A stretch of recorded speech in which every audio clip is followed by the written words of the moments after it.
Langit senja menyelimuti pesantren tempat aku mondok, menghadirkan suasana yang tenang dan syahdu. Burung-burung kembali ke sarang seolah mengingatkanku pada arti pulang dan kebersamaan.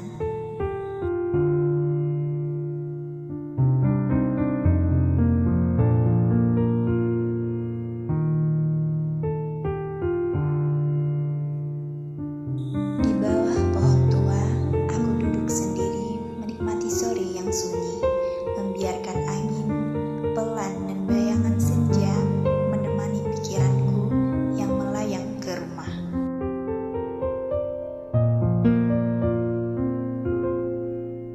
Di pesantren ini, aku belajar hidup mandiri, jauh dari rumah dan pelukan keluarga. Meski begitu, rindu pada rumah dan orang-orang tersayang tak pernah benar-benar pergi.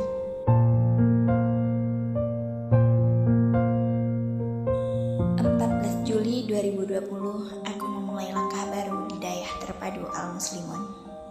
Hai semua, perkenalkan, aku Azahra Aska Nur Iza dari kelas 12 IPA Inti.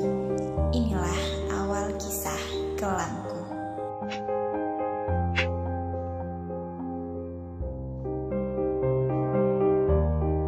Pagi itu, aku memasuki Dayah Terpadu Al-Muslimun dengan gugup dan harapan memulai hidup sebagai santri baru. Di kamar pesantren yang sederhana, aku memeluk ibu erat. Air mata mengiringi perpisahan, dan saat itu aku mulai belajar arti perpisahan. Telepon dari rumah adalah momen yang paling kutunggu. Setiap kali menelpon, hatiku selalu berdebar. Sejak saat itu, hatiku mulai gelisah, dipenuhi berbagai pertanyaan dan kekhawatiran yang terus berputar di pikiranku. Rasa cemas itu datang perlahan, membuatku sering terdiam dan semakin merindukan rumah, berharap semuanya baik-baik saja.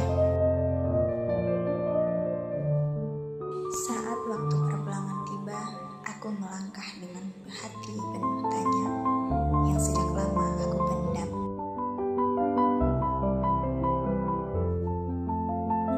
Perjalanan terasa begitu panjang, seolah setiap jarak yang kulewati dipenuhi rindu yang menumpuk, kegelisahan yang semakin berat, dan harapan agar semua yang kupikirkan tidak menjadi kenyataan.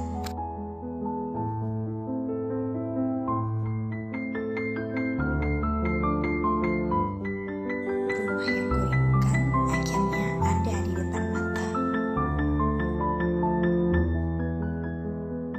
Aku melangkah masuk sambil berbincang pelan dengan ibu, menanyakan keadaan rumah dan mencoba menenangkan hatiku.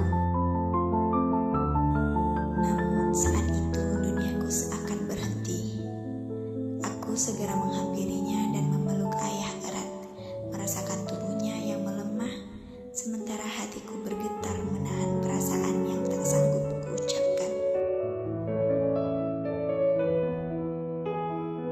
Ibu mengusap foto keluarga di atas meja. Aku hanya terdiam memandanginya.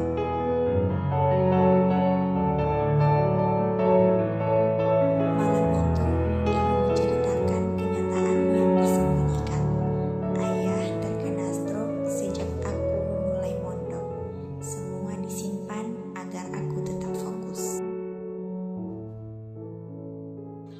Meski berat, aku harus kembali ke pesantren untuk menyelesaikan ujian hingga mondok berakhir. Setelah lulus, aku memilih lebih dekat dengan ayah. Setiap hari, aku menemani dan membantu semampuku.